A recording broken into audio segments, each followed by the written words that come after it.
Baik, bismillahirrahmanirrahim. Assalamualaikum warahmatullahi wabarakatuh. Perkenalkan, kami dari kelompok 2 Hukum Pidana yang beranggotakan 1. Periandi Nur Setiadi, 2. Najwa, 3. Indah Lestari, 4. Hilmiah, 5. Fikri, 6. Asyatillah, 7. Muhammad Yusuf. Pada pembahasan kali ini kami akan membahas mengenai hapusnya hak negara untuk menuntut dan menjalankan pidana. Mari menuju ke pembahasan. A. Hapusnya hak menuntut bagi terpidana. Pada prinsipnya, kewenangan melakukan penuntutan hadir ketika ada dugaan terjadinya tindak pidana. Di sini dianggap bahwa kepentingan umum dianggap langsung terkena sehingga pihak yang terkena tindak pidana itu harus menerima adanya penuntutan sekalipun ia sendiri tidak menghendakinya. Namun demikian, terdapat beberapa hal yang menjadi dasar atas gugurnya kewenangan jaksa untuk melakukan penuntutan, yaitu ada 6 sebagai berikut. Pertama, tidak adanya pengaduan pada delik-delik aduan. Kewenangan melakukan penuntutan pada prinsipnya tidak berhubungan dengan kehendak perorangan kecuali dalam beberapa delik tertentu, diantaranya perzinahan pada pasal 284, persetubuhan terhadap anak di bawah umur pasal 287 sampai 288, kemudian untuk melarikan wanita pasal 332, kemudian pencemaran nama baik pada pasal 319 dan lain-lain. Bentuk delik aduan. Dalam ilmu pengetahuan hukum pidana, delik aduan dibagi dalam 2 bentuk. Yang pertama, delik aduan absolut. Dalam hal dianggap bahwa kepentingan orang yang terkena tindak pidana itu melebihi kerugian yang diderita oleh umum, maka hukum memberikan pilihan kepadanya untuk mencegah atau memulai suatu proses penuntutan. Misal, seorang perempuan muda yang telah disetubuhi boleh memilih untuk menikahi laki-laki yang menyetubuhinya daripada pelaku dijatuhi pidana. Delik aduan absolut ini dapat dijumpai antara lain dalam ketentuan pasal 293 tentang perbuatan cabul terhadap anak di bawah umur, kemudian pasal 322 tentang pelanggaran kewajiban penyimpan rahasia, kemudian pasal 335 ayat 1 dan 2 yaitu perbuatan tidak menyenangkan, atau pasal 369 tentang pengancaman.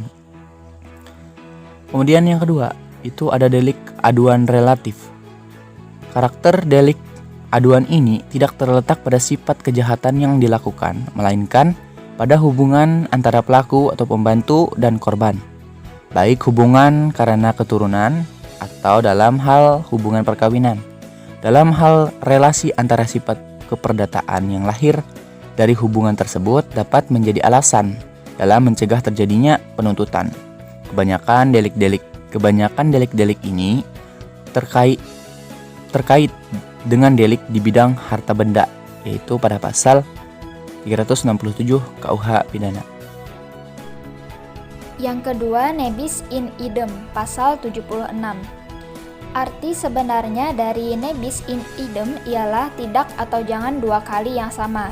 Sering juga digunakan istilah nemo debet bis vexeri, atau tidak seorang pun atas perbuatannya dapat diganggu atau dibahayakan untuk kedua kalinya, yang dalam literatur Anglo-Saxon diterjemahkan menjadi no one could be put twice in jeopardy for the same offense.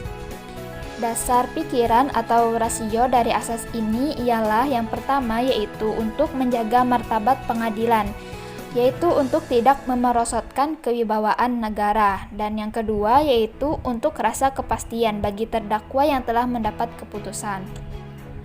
Diakuinya asas nebis in idem ini terlihat dalam rumusan pasal 76 KUHP ayat 1 sub 1 yang bunyinya yaitu kecuali dalam hal putusan hakim masih mungkin diulangi atau herzeining, orang tidak boleh dituntut 2 kali karena perbuatan yang oleh hakim Indonesia terhadap dirinya telah diadili dengan putusan yang berkekuatan hukum tetap.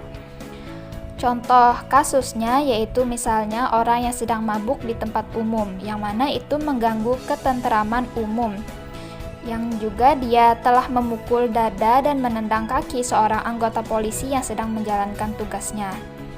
Mula-mula terdakwa diputus dan dipidana karena telah menganiaya polisi yang terdapat dalam pasal 356 sub 2. Kemudian oleh jaksa dituntut lagi mengenai yang mana dia mengganggu ketenteraman umum, yaitu dia sedang dalam keadaan mabuk yang terdapat dalam pasal 492. Tuntutan kedua ini oleh pengadilan diterima dan terdakwa dijatuhi pidana. Terdakwa banding dan pengadilan tinggi mengatakan ada nebis in idem. Jaksa mengajukan kasasi ke Hockrodt dengan mengatakan bahwa perbuatan terdakwa itu merupakan dua perbuatan dipandang dari sudut hukum pidana. Jadi di sini tidak ada perbuatan yang sama seperti yang dimaksud dalam pasal 76 HIR. Melihat di sini juga ada dua perbuatan yang mempunyai ciri yang berlainan, sehingga tuntutan jaksa tersebut dapat diterima. 3. Matinya terdakwa pasal 77. Hal ini wajar karena KUHP berpendirian bahwa yang dapat menjadi subjek hukum hanyalah orang dan pertanggungan jawab bersifat pribadi. 4. Daluarsa atau fair jering pasal 78. Tenggang waktu daluarsa ditetapkan dalam pasal 78 ayat 1, yaitu untuk semua pelanggaran dan kejahatan percetakan sesudah 1 tahun, untuk kejahatan yang diancam denda, kurungan, atau penjara maksimum 3 tahun, daluarsanya sesudah 6 tahun. Untuk kejahatan yang diancam pidana penjara lebih dari 3 tahun, daluarsanya 12 tahun. Dan untuk kejahatan yang diancam pidana mati atau seumur hidup, daluarsanya sesudah 18 tahun. Menurut pasal 79, tenggang daluarsa mulai berlaku pada hari sesudah perbuatan dilakukan, kecuali dalam hal-hal tertentu yang disebut dalam pasal tersebut yang menyangkut fordurance delik atau delik berlangsung terus. Lihat penjelasan dalam bab tentang jenis delik. Adapun yang diatur dalam pasal 79 adalah kejahatan terhadap mata uang, pasal 244, perhitungan daluarsa didasarkan pada waktu setelah uang dipakai atau diedarkan. Kejahatan terhadap kemerdekaan seseorang, pasal 328, 329, 330, dan 333, daluarsa dihitung keesokan hari setelah orang tersebut dibebaskan atau ditemukan meninggal dunia. Kejahatan terhadap register kependudukan, pasal 556 sampai 558A, sehari setelah data tersebut dimasukkan dalam catatan register. Menurut pasal 80 ayat 1, tenggang daluarsa terhenti atau tercegah dalam kurung gestuit apabila ada tindakan penuntunan dalam kurung death pen vervolging. Pada mulanya, tindakan penuntutan diartikan secara luas, yaitu mencakup juga tindakan-tindakan pengusutan dalam kurung death pen opsporing. Tetapi, jurisprudensi kemudian menerima pendapat yang lebih sempit, yaitu hanya perbuatan-perbuatan penuntut umum yang langsung menyangkutkan hakim dalam acara pidana.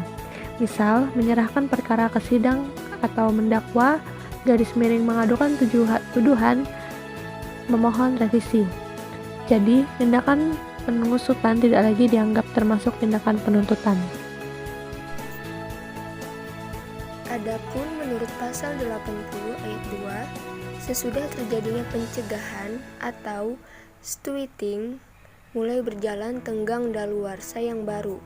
Jadi, selama ada tindakan penuntutan, tenggang waktunya tidak dihitung.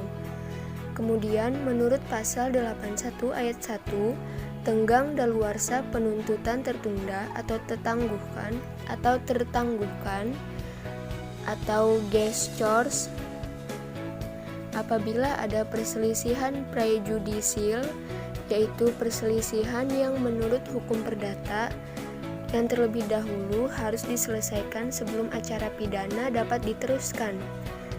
Dalam hal ada penundaan atau pertangguhan, maka tenggang waktu yang telah dilalui sebelum diadakannya penundaan tetap diperhitungkan terus. Hanya saja selama acara hukum perdata berlangsung dan belum selesai, tenggang daluarsa tuntutan pidana dipertangguhkan. Hal ini dimaksudkan agar terdakwa tidak diberi kesempatan untuk menunda-nunda penyelesaian perkara perdatanya dengan perhitungan dapat dipenuhinya tenggang daluarsa penuntutan pidana. Yang kelima, telah ada pembayaran denda maksimum kepada pejabat tertentu untuk pelanggaran yang hanya diancam dengan denda saja, yaitu pasal 82 KUHP. Ketentuan pembayaran denda maksimum untuk pelanggaran hukum ini dikenal juga sebagai lembaga hukum AFKOF atau penebusan atau juga sering disebut dengan Schiking yang artinya perdamaian. 6. Amnesti dan abolisi. Amnesti dapat didefinisikan sebagai pernyataan umum yang diterbitkan dalam suatu aturan perundang-undangan yang membuat pencabutan semua akibat pemindanaan dari suatu delik tertentu atau sekelompok delik tertentu demi kepentingan semua, terpidana maupun bukan, terdakwa ataupun bukan, mereka yang identitasnya diketahui ataupun tidak bersalah melakukan tindakan tersebut. Oleh karena itu, amnesti mencakup perkara dalam fase ante sentiam sebelum dijatuhkannya putusan maupun post senentiam atau pasca proses adjudikasi. Abolisi merupakan hak prerogatif presiden yang ditetapkan dalam Undang-Undang 1945 sebelum perubahan. Abolisi mengandung pengertian penghapusan yang diberikan kepada perseorangan yang mencakup penghapusan seluruh akibat penghukuman, seluruh akibat penjatuhan putusan termasuk putusan itu sendiri. Abolisi dengan demikian berlaku ante sentiam yang berkaitan dengan dilepaskannya kewenangan melakukan penuntutan atau perlanjutan dari penuntutan yang sudah dimulai. Hapusnya kewajiban menjalankan pidana bagi terpidana. Alasan terpidana untuk tidak menjalankan pidana yang telah dijatuhkan oleh pengadilan adalah merupakan penerapan hukum terhadap seseorang yang telah dijatuhi sanksi pidana pada suatu saat harus dihentikan. Begitu juga karena pengaruh waktu dapat menghapuskan hasrat untuk menghukumnya. Hapusnya kewajiban menjalankan pidana bagi terpidana ada yang terdapat di dalam KUHP dan ada juga yang terdapat di luar KUHP. Sedang yang terdapat di dalam KUHP yang pertama karena matinya terpidana. Hal ini wajar karena KUHP berpendirian bahwa yang dapat menjadi subjek hukum hanyalah orang dan pertanggungjawabannya bersifat pribadi. Dalam hal ini tidak ada suatu tanggung jawab pidana yang diwariskan. Konsekuensi dari pemikiran ini adalah kematian seseorang terpidana menyebabkan kewajiban menjalankan pidana menjadi terhapuskan. Yang kedua karena daluarsa. Tenggang waktu daluarsanya diatur dalam pasal 84 ayat 2 yaitu untuk semua pelanggaran daluarsanya 2 tahun. Untuk kejahatan perkara daluarsanya 5 tahun. Untuk kejahatan lainnya daluarsanya sama dengan daluarsa penuntutan atau lihat pada pasal 78 ditambah dengan 1/3. Pada ayat 3 ditetapkan bahwa tidak ada daluarsa untuk kewenangan menjalankan hukuman mati. Menurut pasal 85 ayat 1, tenggang daluarsa dihitung mulai pada keesokan harinya sesudah putusan hakim dapat dijalankan. Yang terdapat di luar KUHP. A. Gerasi. Gerasi tidak menghilangkan putusan hakim yang bersangkutan. Keputusan hakim tetap ada, tetapi pelaksanaannya dihapuskan atau dikurangi atau diringankan. Jadi gerasi dari presiden dapat berupa 1. Tidak mengeksekusi seluruhnya, 2. Hanya mengeksekusi sebagian saja, 3. Mengadakan komutasi yaitu jenis pidananya diganti, misal penjara diganti kurungan, kurungan diganti dengan denda, pidana mati diganti penjara seumur hidup. Perihal prosedur gerasi diatur dalam Undang-Undang 22 tahun 2002. Menurut ketentuan pasal 2 ayat 2, gerasi hanya dapat dimohonkan bagi terpidana yang dijatuhi pidana mati, penjara seumur hidup, penjara paling rendah 2 tahun. B. Amnesti. Amnesti dapat didefinisikan sebagai pernyataan umum yang diterbitkan dalam suatu aturan perundang-undangan yang memuat pencabutan semua akibat pemidanaan dari suatu delik tertentu atau satu kelompok delik tertentu demi kepentingan semua terpidana maupun bukan, terdakwa ataupun bukan, mereka yang identitasnya diketahui ataupun tidak, namun bersalah melakukan tindakan tersebut. Oleh karena itu, amnesti mencakup perkara dalam fase antesentantiam